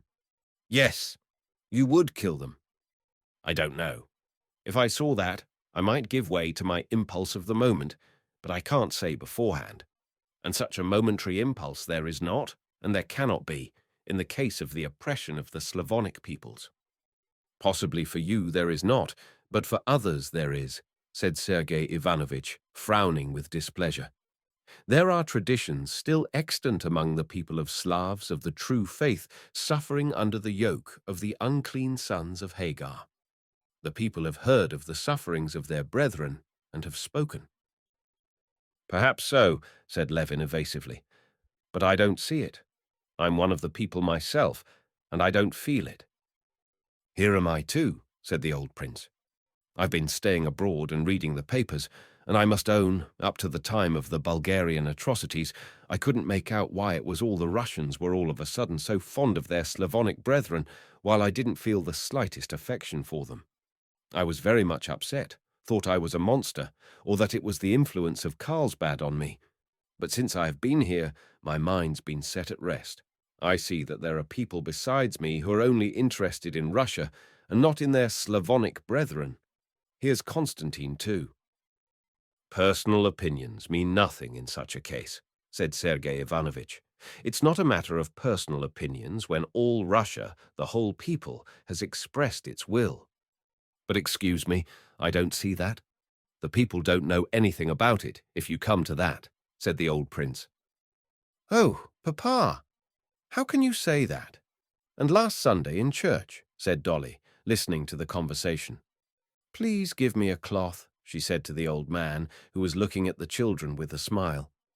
Why, it's not possible that all... But what was it in church on Sunday? The priest had been told to read that. He read it. They didn't understand a word of it. Then they were told that there was to be a collection for a pious object in church. Well, they pulled out their halfpence and gave them, but what for, they couldn't say. The people cannot help knowing. The sense of their own destinies is always in the people, and at such moments as the present that sense finds utterance, said Sergey Ivanovich with conviction, glancing at the old beekeeper. The handsome old man, with black grizzled beard and thick silvery hair, stood motionless, holding a cup of honey, looking down from the height of his tall figure with friendly serenity at the gentlefolk, obviously understanding nothing of their conversation and not caring to understand it. That's so, no doubt, he said, with a significant shake of his head at Sergey Ivanovich's words. Here then, ask him. He knows nothing about it and thinks nothing, said Levin. Have you heard about the war, Mihalich? He said, turning to him. What they read in the church? What do you think about it? Ought we to fight for the Christians? What should we think? Alexander Nikolaevich, our emperor, has thought for us. He thinks for us indeed in all things. It's clearer for him to see. Shall I bring a bit more bread? Give the little lad some more, he said, addressing Darya Alexandrovna and pointing to Grisha, who had finished his crust. I don't need to ask, said Sergey Ivanovich. We have seen and are seeing hundreds and hundreds of people who give up everything to serve a just cause, come from every part of Russia, and directly and clearly express their thought and aim. They bring their halfpence or go themselves and say directly what for. What does it mean? It means, to my thinking, said Levin, who was beginning to get warm, that among 80 millions of people there can always be found not hundreds, as now, but tens of thousands of people who have lost caste, ne'er-do-wells, who are always ready to go anywhere, to Pugachev's bands, to Khiva, to Servia. I tell you that it's not a case of hundreds or of ne'er-do-wells, but the best representatives of the people, said Sergey Ivanovich, with as much irritation as if he were defending the last penny of his fortune. And what of the subscriptions? In this case, it is a whole people directly expressing their will. That word, people, is so vague, said Levin. Parish clerks, teachers, and 1 in 1,000 of the peasants, maybe, know what it's all about. The rest of the 80 millions, like Mihalich, far from expressing their will, haven't the faintest idea what there is for them to express their will about. What right have we to say that this is the people's will? Chapter 16. Sergey Ivanovich, being practiced in argument, did not reply, but at once turned the conversation to another aspect of the subject. Oh, if you want to learn the spirit of the people by arithmetical computation, of course it's very difficult to arrive at it, and voting has not been introduced among us and cannot be introduced, for it does not express the will of the people, but there are other ways of reaching that. It is felt in the air, it is felt by the heart. I won't speak of those deep currents which are astir in the still ocean of the people and which are evident to every unprejudiced man. Let us look at society in the narrow sense. All the most diverse sections of the educated public, hostile before, are merged in one. Every division is at an end. All the public organs say the same thing over and over again. All feel the mighty torrent that has overtaken them and is carrying them in one direction. Yes, all the newspapers do say the same thing, said the prince. That's true. But so it is the same thing that all the frogs croak before a storm. One can hear nothing for them. Frogs or no frogs, I'm not the editor of a paper, and I don't want to defend them, but I am speaking of the unanimity in the intellectual world, said Sergey Ivanovich, addressing his brother. Levin would have answered, but the old prince interrupted him. Well, about that unanimity, that's another thing, one may say, said the prince. There's my son-in-law, Stepan Arkadyevitch. You know him. He's got a place now on the committee of a commission and something or other, I don't remember. Only there's nothing to do in it. Why, Dolly, it's no secret. And a salary of 8,000. You try asking him whether his post is of use. He'll prove to you that it's most necessary. And he's a truthful man, too. But there's no refusing to believe in the utility of 8,000 rubles. Yes, he asked me to give a message to Darya Alexandrovna about the post, said Sergey Ivanovich reluctantly, feeling the prince's remark to be ill-timed. So it is with the unanimity of the press. That's been explained to me. As soon as there's war, their incomes are doubled. How can they help believing in the destinies of the people and the Slavonic races, and all that? I don't care for many of the papers, but that's unjust, said Sergey Ivanovich. I would only make one condition, pursued the old prince. Alphonse Karr said a capital thing before the war with Prussia. You consider war to be inevitable. Very good. Let everyone who advocates war be enrolled in a special regiment of advance guards for the front of every storm, of every attack, to lead them all. A nice lot the editors would make, said Katavasov with a loud roar as he pictured the editors he knew in this picked legion. But they'd run, said Dolly. They'd only be in the way. Oh, if they ran away, then we'd have grape shot or Cossacks with whips behind them, said the prince. But that's a joke, and a poor one, too, if you'll excuse my saying so, Prince, said Sergey Ivanovich. I don't see that it was a joke. That... Levin was beginning, but Sergey Ivanovich interrupted him. Every member of society is called upon to do his own special work, said he, and men of thought are doing their work when they express public opinion, and the single-hearted and full expression of public opinion is the service of the press, and a phenomenon to rejoice us at the same time. 20 years ago we should have been silent, but now we have heard the voice of the Russian people, which is ready to rise as one man and ready to sacrifice itself for its oppressed brethren. That is a great step and a proof of strength. But it's not only making a sacrifice, but killing Turks, said Levin timidly. The people make sacrifices and are ready to make sacrifices for their soul, but not for murder, he added, instinctively connecting the conversation with the ideas that had been absorbing his mind. For their soul. That's a most puzzling expression for a natural science man. Do you understand? What sort of thing is the soul? Said Katavasov, smiling. Oh, you know. No, by God, I haven't the faintest idea, said Katavasov with a loud roar of laughter. I bring not peace, but a sword, says Christ, Sergey Ivanovich rejoined for his part, quoting as simply as though it were the easiest thing to understand the very passage that had always puzzled Levin most. That's so, no doubt, the old man repeated again. He was standing near them and responded to a chance glance turned in his direction. Ah, my dear fellow, you're defeated, utterly defeated, cried Katavasov good-humouredly. Levin reddened with vexation, not at being defeated, but at having failed to control himself and being drawn into argument. No, I can't argue with them, he thought. They wear impenetrable armor, while I'm naked. He saw that it was impossible to convince his brother and Katavasov, and he saw even less possibility of himself agreeing with them. What they advocated was the very pride of intellect that had almost been his ruin. He could not admit that some dozens of men, among them his brother, had the right on the ground of what they were told by some hundreds of glib volunteers swarming to the capital, to say that they and the newspapers were expressing the will and feeling of the people, and a feeling which was expressed in vengeance and murder. He could not admit this because he neither saw the expression of such feelings in the people among whom he was living, nor found them in himself, and he could not but consider himself one of the persons making up the Russian people, and most of all because he, like the people, did not know and could not know what is for the general good, though he knew beyond a doubt that this general good could be attained only by the strict observance of that law of right and wrong which has been revealed to every man, and therefore he could not wish for war or advocate war for any general objects whatever.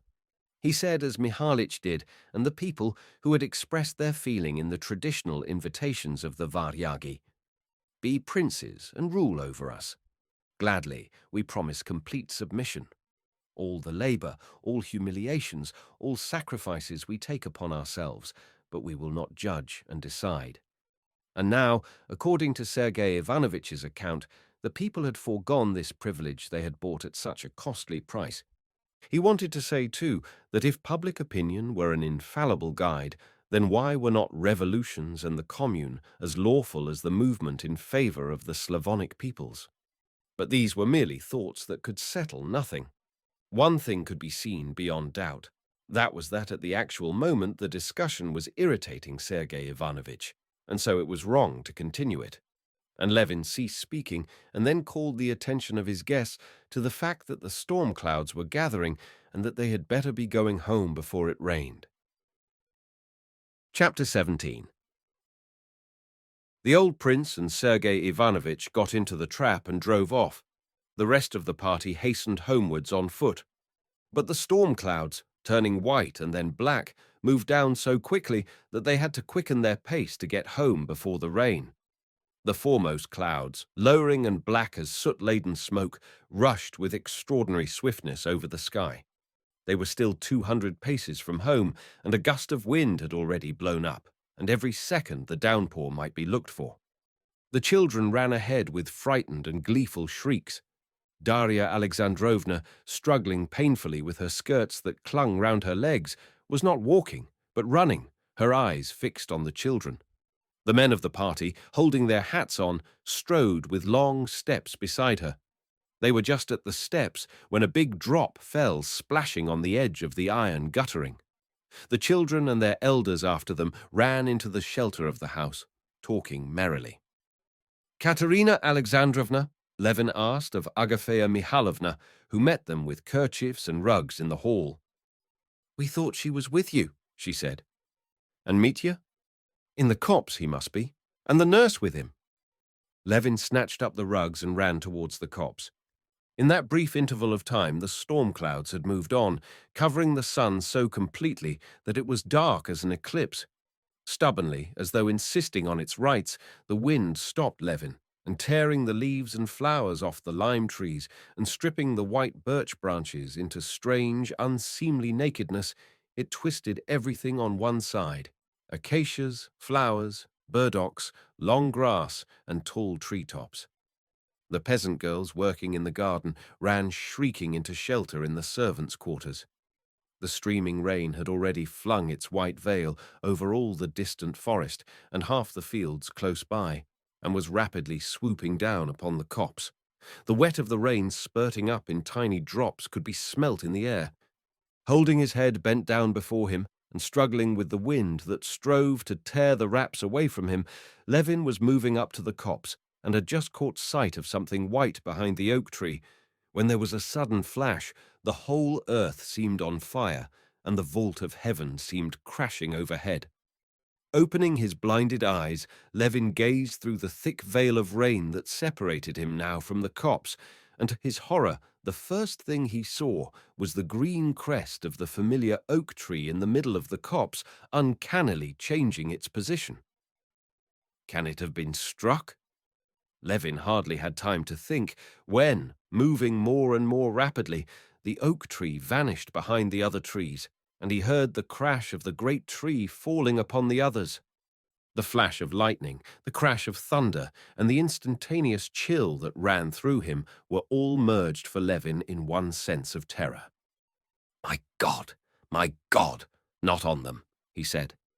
And though he thought at once how senseless was his prayer that they should not have been killed by the oak which had fallen now, he repeated it, knowing that he could do nothing better than utter this senseless prayer.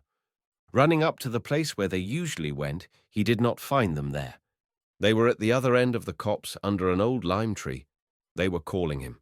Two figures in dark dresses, They had been light summer dresses when they started out, were standing bending over something. It was Kitty with the nurse. The rain was already ceasing, and it was beginning to get light when Levin reached them.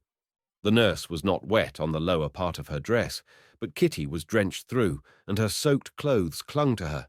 Though the rain was over, they still stood in the same position in which they had been standing when the storm broke. Both stood bending over a perambulator with a green umbrella. Alive? Unhurt. Thank God, he said, splashing with his soaked boots through the standing water and running up to them. Kitty's rosy, wet face was turned towards him, and she smiled timidly under her shapeless, sopped hat. "Aren't you ashamed of yourself? I can't think how you can be so reckless," he said angrily to his wife. "It wasn't my fault, really. We were just meaning to go when he made such a to-do that we had to change him. We were just—" Kitty began defending herself. Mitya was unharmed, dry, and still fast asleep. "Well, thank God. I don't know what I'm saying." They gathered up the baby's wet belongings. The nurse picked up the baby and carried it. Levin walked beside his wife, and penitent for having been angry, he squeezed her hand when the nurse was not looking. Chapter 18. During the whole of that day, in the extremely different conversations in which he took part, only as it were with the top layer of his mind, in spite of the disappointment of not finding the change he expected in himself, Levin had been all the while joyfully conscious of the fullness of his heart. After the rain, it was too wet to go for a walk. Besides, the storm clouds still hung about the horizon and gathered here and there, black and thundery, on the rim of the sky. The whole party spent the rest of the day in the house. No more discussions sprang up. On the contrary, after dinner, everyone was in the most amiable frame of mind. At first, Katavasov amused the ladies by his original jokes, which always pleased people on their first acquaintance with him. Then Sergey Ivanovich induced him to tell them about the very interesting observations he had made on the habits and characteristics of common houseflies and their life. Sergey Ivanovich, too, was in good spirits, and at tea his brother drew him on to explain his views of the future of the Eastern question, and he spoke so simply and so well that everyone listened eagerly. Kitty was the only one who did not hear it all. She was summoned to give Mitya his bath. A few minutes after Kitty had left the room, she sent for Levin to come to the nursery. Leaving his tea and regretfully interrupting the interesting conversation, and at the same time uneasily wondering why he had been sent for, as this only happened on important occasions, Levin went to the nursery. Although he had been much interested by Sergey Ivanovitch's views of the new epoch in history that would be created by the emancipation of 40 millions of men of Slavonic race acting with Russia, a conception quite new to him, and although he was disturbed by uneasy wonder at being sent for by Kitty, as soon as he came out of the drawing-room and was alone, his mind reverted at once to the thoughts of the morning. And all the theories of the significance of the Slav element in the history of the world seemed to him so trivial compared with what was passing in his own soul that he instantly forgot it all and dropped back into the same frame of mind that he had been in that morning. He did not, as he had done at other times, recall the whole train of thought. That he did not need. He fell back at once into the feeling which had guided him, which was connected with those thoughts, and he found that feeling in his soul even stronger and more definite than before. He did not, as he had had to do with previous attempts to find comforting arguments, need to revive a whole chain of thought to find the feeling. Now, on the contrary, the feeling of joy and peace was keener than ever, and thought could not keep pace with feeling. He walked across the terrace and looked at 2 stars that had come out in the darkening sky, and suddenly he remembered. Yes, looking at the sky, I thought that the dome that I see is not a deception. And then I thought something. I shirked, facing something, he mused. But whatever it was, there can be no disproving it. I have but to think, and all will come clear. Just as he was going into the nursery, he remembered what it was he had shirked facing. It was that, if the chief proof of the divinity was his revelation of what is right, how is it this revelation is confined to the Christian Church alone? What relation to this revelation have the beliefs of the Buddhists, Mohammedans, who preached and did good too, It seemed to him that he had an answer to this question, but he had not time to formulate it to himself before he went into the nursery. Kitty was standing with her sleeves tucked up over the baby in the bath. Hearing her husband's footstep, she turned towards him, summoning him to her with her smile. With one hand, she was supporting the fat baby that lay floating and sprawling on its back, while with the other she squeezed the sponge over him. "Come, look," she said, when her husband came up to her. "Agafea Mihailovna's right. He knows us."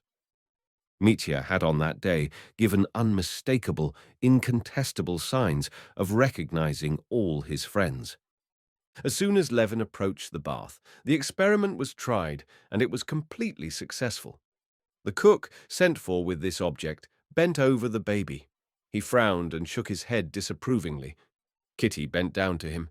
He gave her a beaming smile, propped his little hands on the sponge, and chirruped, making such a queer little contented sound with his lips that Kitty and the nurse were not alone in their admiration. Levin, too, was surprised and delighted. The baby was taken out of the bath, drenched with water, wrapped in towels, dried, and after a piercing scream, handed to his mother. "Well, I am glad you are beginning to love him," said Kitty to her husband, when she had settled herself comfortably in her usual place with the baby at her breast. "I am so glad.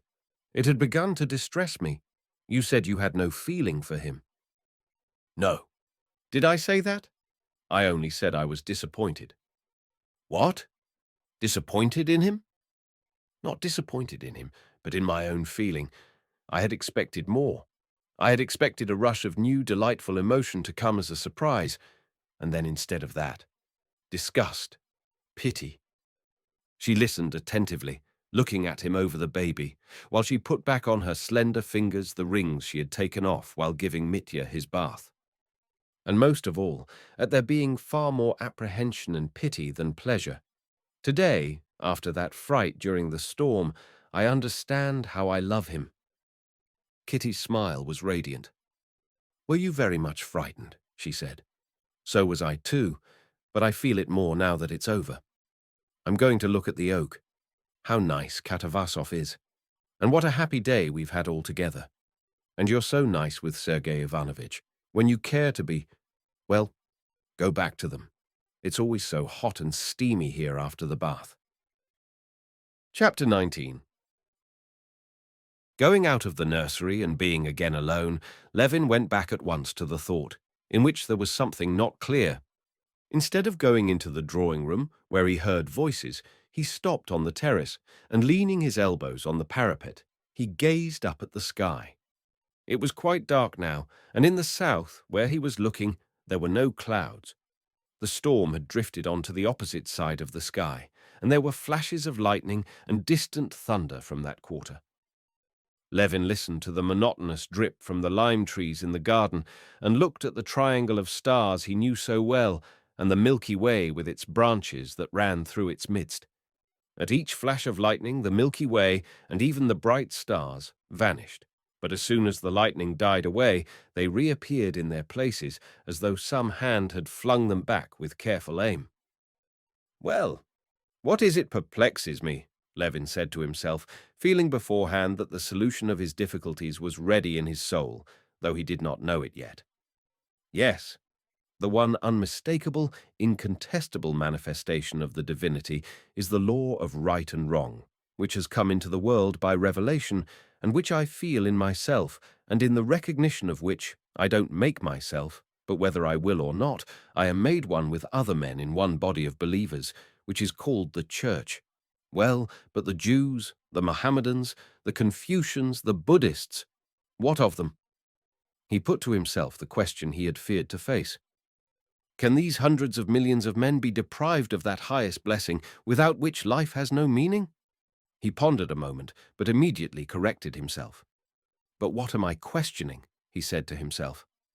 "I am questioning the relation to divinity of all the different religions of all mankind.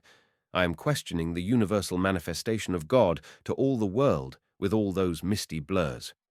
What am I about? To me, individually, to my heart has been revealed a knowledge beyond all doubt and unattainable by reason, and here I am obstinately trying to express that knowledge in reason and words. Don't I know that the stars don't move? He asked himself, gazing at the bright planet which had shifted its position up to the topmost twig of the birch tree. But looking at the movements of the stars, I can't picture to myself the rotation of the earth, and I'm right in saying that the stars move. And could the astronomers have understood and calculated anything if they had taken into account all the complicated and varied motions of the earth? All the marvelous conclusions they have reached about the distances, weights, movements, and deflections of the heavenly bodies are only founded on the apparent motions of the heavenly bodies about a stationary earth, on that very motion I see before me now, which has been so for millions of men during long ages, and was and will be always alike, and can always be trusted. And just as the conclusions of the astronomers would have been vain and uncertain if not founded on observations of the seen heavens in relation to a single meridian and a single horizon, so would my conclusions be vain and uncertain if not founded on that conception of right, which has been and will be always alike for all men, which has been revealed to me as a Christian, and which can always be trusted in my soul. The question of other religions and their relations to divinity I have no right to decide, and no possibility of deciding. "Oh, you haven't gone in, then?" he heard Kitty's voice all at once, as she came by the same way to the drawing-room. "What is it? You're not worried about anything," she said, looking intently at his face in the starlight. But she could not have seen his face if a flash of lightning had not hidden the stars and revealed it. In that flash she saw his face distinctly, and seeing him calm and happy, she smiled at him. She understands, he thought. She knows what I'm thinking about. Shall I tell her or not? Yes, I'll tell her. But at the moment he was about to speak, she began speaking. "Kostya, do something for me," she said. "Go into the corner room and see if they've made it all right for Sergey Ivanovich. I can't very well. See if they've put the new washstand in it." "Very well, I'll go directly," said Levin, standing up and kissing her. "No, I'd better not speak of it," he thought, when she had gone in before him. "It is a secret for me alone, of vital importance for me, and not to be put into words. This new feeling has not changed me, has not made me happy and enlightened all of a sudden, as I had dreamed, just like the feeling for my child. There was no surprise in this either. Faith, or not faith, I don't know what it is, but this feeling has come just as imperceptibly through suffering, and has taken firm root in my soul. I shall go on in the same way, losing my temper with Ivan the coachman, falling into angry discussions, expressing my opinions tactlessly. There will be still the same wall between the holy of holies of my soul and other people, even my wife. I shall still go on scolding her for my own terror and being remorseful for it. I shall still be as unable to understand with my reason why I pray, and I shall still go on praying. But my life now, my whole life apart from anything that can happen to me, every minute of it is no more meaningless, as it was before, but it has the positive meaning of goodness, which I have the power to put into it.